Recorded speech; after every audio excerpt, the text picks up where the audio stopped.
इस वीडियो में मैं डिस्कस करने वाला हूं the difference between big four and MBB. Big four में आती है आपकी डिलॉयट, केपीएमजी, ईवाई एंड पीडब्ल्यूसी एंड एमबीबी में आती है आपकी मैकेंजी, बेन एंड बीसीजी। इनको हम 5 फैक्टर्स के ऊपर डिफरेंशिएट करेंगे। Number 1 is nature of work कि एग्जैक्टली कैसे टाइप का काम होता है इन कंपनीज में। Second is work life balance कि एग्जैक्टली इन कंपनीज का वर्क लाइफ बैलेंस कैसा है। थर्ड इज करियर प्रोग्रेशन कि अगर आप आज एज अ फ्रेशर स्टार्ट करते हो तो नेक्स्ट 5-10 ईयर्स में आप अपने आप को कहां देख सकते हो। फोर्थ इज सैलरीज कि एग्जैक्टली क्या सैलरीज होती है एंड विद टाइम कैसे सैलरीज इंक्रीज होती है। And fifth is exit opportunity कि आपने अगर इस कंपनी में 2, 4, 5, 10 साल काम कर लिया तो उसके बाद आपकी एग्जिट अपॉर्चुनिटीज कैसी होंगी, कहां पर आप अप्लाई कर सकते हो। तो ये सारी चीजें इस वीडियो में डिस्कस करेंगे। अब अगर आपको एक बिजनेस एनालिस्ट बनना है इन कंसल्टिंग फर्म्स में तो लास्ट मंथ ही मैंने खुद का कोर्स रिलीज किया था जहां पे मैंने वो सारी चीजें सिखाई है जो इन कंसल्टिंग फर्म्स को क्रैक करने के आपको काम आएगी। फिर चाहे वो केस स्टडीज को सॉल्व करना हो, गेस्टिमेट्स को सॉल्व करना हो, फिर इंटरव्यू में कैसे आपको आंसर देने हैं या फिर टैबलो एक्सेल हो, ये सारी की सारी चीजें मैंने इस कोर्स में सिखाई थी। In fact we are India's biggest business analyst community. तो if you want to be part of this community, link is in description और you can go to analystclub.in। And specially मेरे को बहुत लोग बोल रहे थे that they are looking for some discounts, तो भाई HM10 आप यूज कर सकते हो मेरा कूपन कोड एंड आपको 10% डिस्काउंट मिल जाएगा। This coupon code is valid till Sunday. तो अगर आप इंटरेस्टेड हो you can join the business analyst community, link is in description और you can go to analystclub.in। And now coming back to the video, सबसे पहले discuss कर लेते हैं what is a consulting firm. तो देखो कंसल्टिंग फर्म का main objective है बाकी बिजनेसेस को उनकी बिजनेस प्रॉब्लम में हेल्प करना। अगर किसी का रेवेन्यू नहीं बढ़ रहा है या फिर लॉसेस बहुत ज्यादा हो रहे हैं या फिर उनको चेंजेस करने अपने मैनेजमेंट में, तब वो कंपनीज एक कंसल्टिंग फर्म की हेल्प लेती है। बेसिकली हम लोग बाकी लोगों को उनकी बिजनेस प्रॉब्लम को सॉल्व करने में हेल्प करते हैं। अब जब भी कंसल्टिंग फर्म की बात होती है तो बिग फोर एंड एमबीबी की बात जरूर होती है। जैसे कि मैंने आपको बताया कि बिग फोर में 4 कंपनीज है, डिलॉयट, केपीएमजी, पीडब्ल्यूसी एंड ईवाई। इसमें से सबसे पहले बनी थी Deloitte which was founded in 1845 and this is one of the biggest companies in the world. इनका रेवेन्यू $65 बिलियन का है। उसके बाद 1903 में ईवाई स्टैब्लिश हुई थी, 1993 में केपीएमजी एंड सबसे लास्ट में पीडब्ल्यूसी जो कि 1998 में स्टैब्लिश हुई थी। एंड इन चारों में से सबसे छोटी कंपनी है। उसके बाद बात कर लेते हैं एमबीबी की जो कि है मैकेंजी, बेन एंड बीसीजी। सबसे पहले मैकेंजी बनी थी 1926 में, उसके बाद बीसीजी 1963 में और सबसे एंड में बेन जो कि 1973 में बनी थी। एंड बीसीजी के फाउंडर्स ने बेन को स्टैब्लिश किया था।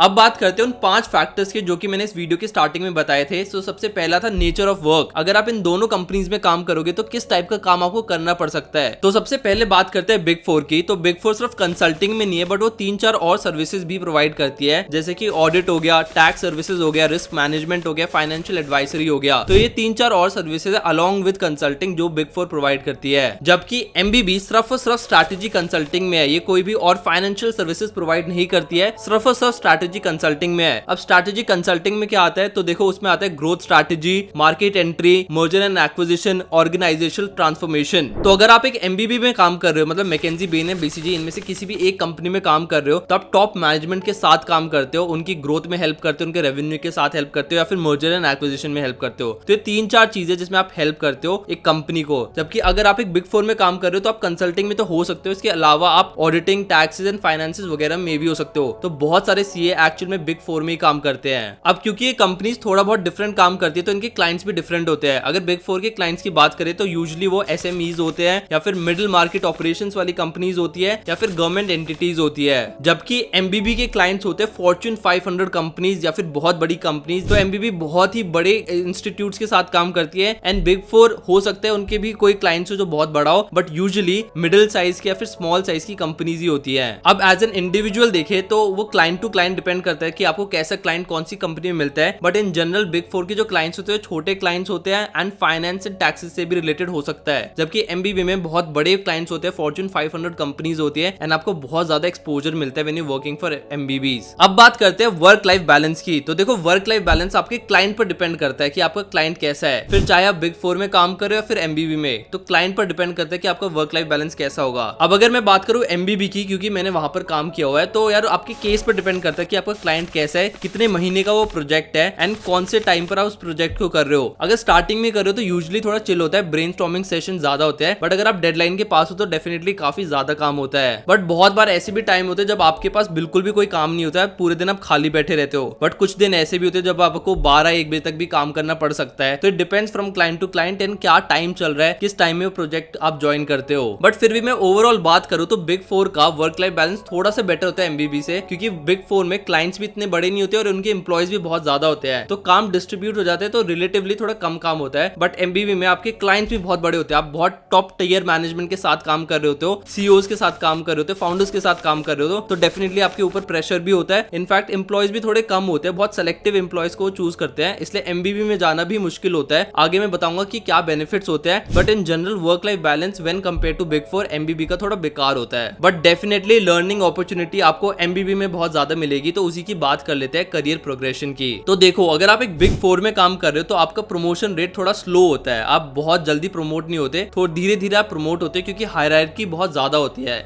बिग फोर में एम्प्लॉयज भी काफी ज्यादा होते हैं, तो उसकी वजह से आपका प्रमोशन रेट भी काफी स्लो हो जाता है। जबकि एमबीबी की बात करूं तो बहुत ही जल्दी से आपका प्रमोशन हो जाता है, आपकी सैलरी भी उस तरीके से बढ़ जाती है, आगे मैं डिस्कस करूंगा। बट आपका जो प्रमोशन होता है काफी फास्ट होता है, ऊपर से आप टॉप मैनेजमेंट के साथ काम करते हो, सीधा फाउंडर सीईओ के साथ काम करते हो, तो आपकी नॉलेज भी बहुत स्टीपली इंक्रीज होती है, उसकी वजह से आपका प्रमोशन भी बहुत जल्दी होता है when compare to big four. और एमबीबी में ना जो ग्रुप का साइज होता है वो काफी छोटा होता है, 5 से 6 मेंबर्स ही होते हैं जो एक केस पर काम करते हैं। इसकी वजह से स्टार्टिंग में आपके ऊपर बहुत रिस्पॉन्सिबिलिटी होती है एंड आप उस छोटे से ग्रुप का एक इंपॉर्टेंट मेंबर ही होते हो। अब क्योंकि एमबीबी में जो क्लाइंट्स होते हैं बहुत ही बड़े लेवल के होते हैं एंड आपका टीम साइज छोटा सा होता है, तो आपकी जो लर्निंग अपॉर्चुनिटी है वो काफी ज्यादा इंक्रीज हो जाती है, आपको बहुत ही जल्द सीनियर मेंबर से एक्सपोजर मिल जाता है और आप उस प्रोजेक्ट का एक बहुत ही इंपॉर्टेंट पार्ट बन जाते हो। तो अगर हम करियर प्रोग्रेशन की बात करें तो डेफिनेटली एमबीबी बहुत ही सही है when compare to big four. अब बात करते हैं सैलरीज एंड इंसेंटिव्स की, कि कितना पैसा कहां पर मिलता है। अब क्योंकि एमबीबीज बहुत बड़े क्लाइंट्स के साथ काम करते हैं तो डेफिनेटली वो काफी ज्यादा पैसा भी चार्ज करते हैं एंड इसकी वजह से वो अपने एम्प्लॉयज को भी ज्यादा पैसा दे पाते हैं। तो इन जनरल देखिए तो जो एमबीबी की सैलरीज होती है वो बिग फोर से 1.5 टाइम ज्यादा हो सकती है, क्योंकि भाई आप ये भी तो देखो, इतनी बड़ी कंपनीज को आप उनकी बिजनेस प्रॉब्लम में हेल्प कर रहे हो, तो डेफिनेटली प्रेशर काम भी बहुत हाई लेवल का होता है, तो सैलरीज भी ज्यादा हाई लेवल की होती है। जबकि बिग फोर में जो कंपनीज के साथ आप काम करते हो इतनी भी बड़ी कंपनीज नहीं होती, 100 करोड़ से ऊपर की तो होती है बट इतनी भी बड़ी कंपनीज नहीं होती, तो आपका प्रेशर भी कम होता है, वर्क भी थोड़ा ऐसे ही होता है एंड सैलरीज भी थोड़ी कम ही मिलती है। अब मैं एग्जैक्टली बताता हूँ कि क्या करियर प्रोग्रेशन हो सकता है आपका इन दोनों कंपनीज में। तो अगर आप एज एन एनालिस्ट लगते हो बिग फोर में तो आपकी सैलरी 4 to 8 LPA की हो सकती है एंड एमबीबी में 10 to 15 LPA की हो सकती है। फिर प्रमोट होकर अगर आप एसोसिएट बनते हो तो बिग फोर में आपकी सैलरी 8 to 12 LPA की हो सकती है एंड एमबीबी में 20 to 25 LPA की हो सकती है। फिर प्रोजेक्ट मैनेजर की बात करें तो बिग फोर में वो होती है 18 to 20 LPA एंड एमबीबी में होती है 40 to 60 LPA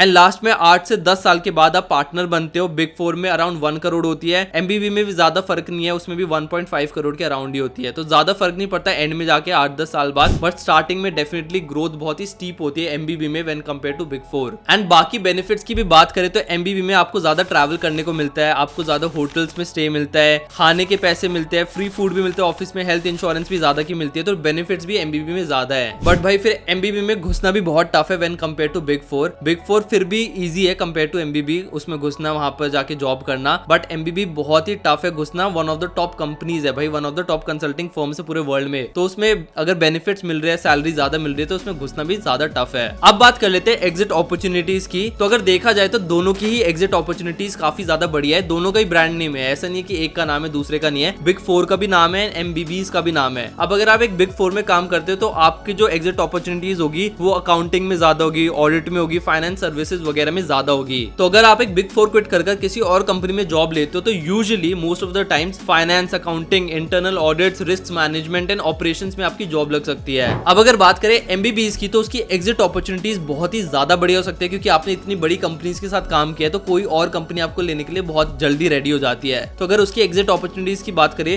तो आप लीडरशिप रोल में जा सकते हो, प्राइवेट इक्विटी में जा सकते हो, वेंचर कैपिटल में जा सकते हो या फिर किसी और एंटरप्रेन्योर को भी ज्वाइन कर सकते हो। इनफैक्ट वर्ल्ड में जो सीईओज है, बहुत बड़ी कंपनीज के सीईओज है, वो एक्चुअल में एमबीबीज में ही रह चुके हैं। फॉर एग्जांपल सुंदर पिचाई जो कि गूगल के सीईओ है, वो एक्चुअल में मैकेंजी में काम कर चुके हैं। इंदिरा नुई की बात करें जो कि सीईओ ऑफ पेप्सी है, वो बीसीजी में काम कर चुकी हैं। जॉन जो कि सीईओ ऑफ नाइकी है, वो बेन में काम कर चुके हैं। तो डेफिनेटली एमबीबी की जो एग्जिट अपॉर्चुनिटीज है वो बिग फोर से बहुत ही ज्यादा बढ़िया है। बट बिग फोर भी बेकार कंपनीज नहीं है, बिग फोर भी बहुत बड़ी कंपनीज है। इन दोनों में से किसी में भी आप काम कर लेते हो तो डेफिनेटली आपको एक ब्रांड वैल्यू मिलती है। तो अगर मैं मोटा मोटा बताऊं तो डेफिनेटली बिग फोर कंसल्टिंग तो करती है, बट उसके अलावा उनके अकाउंटिंग और फाइनेंस का डोमेन भी बहुत बड़ा है। बट जो एमबीबीज है वो सिर्फ स्ट्रैटेजी कंसल्टिंग पे ही फोकस करती है। अब इन जनरल बताऊं तो लोग एमबीबीज को ज्यादा प्रेफर करते हैं, क्योंकि वहाँ पे सैलरी ज्यादा है, इंसेंटिव ज्यादा है, उसके अलावा करियर प्रोग्रेशन, एग्जिट अपॉर्चुनिटीज भी बहुत ज्यादा बढ़िया है। बट इन दोनों में से कोई भी चीज बुरी नहीं है। अगर आपका बिग फोर में होता है वो भी बहुत बड़ी बात है, एमबीबी में होते तो और अच्छी बात है। तो ये सारी की सारी companies, Deloitte, KPMG, EY, PwC PwC, McKinsey, Bain, BCG, इनमें से किसी भी कंपनी में अगर आपका हो जाता है तो डेफिनेटली आपके रेज्यूमे को एक स्पाइक मिल जाती है, आपको एक ब्रांड वैल्यू मिल जाती है। बाकी यार मैं खुद एक बिजनेस एनालिस्ट रह चुका हूँ बेन में, एंड इसलिए मैंने स्पेशली एक कोर्स डिजाइन किया स्पेशली उन लोगों के लिए जिनको कंसल्टिंग फर्म में जाना है। आप चेकआउट कर सकते हो, लिंक आपको डिस्क्रिप्शन मिल जाएगा। And don't forget to use my code HM10, आपको 10% ऑफ मिल जाएगा, वैलिड टिल संडे। बाकी अगर आपको ऐसा कंटेंट पसंद आता है तो डू लाइक माय वीडियो।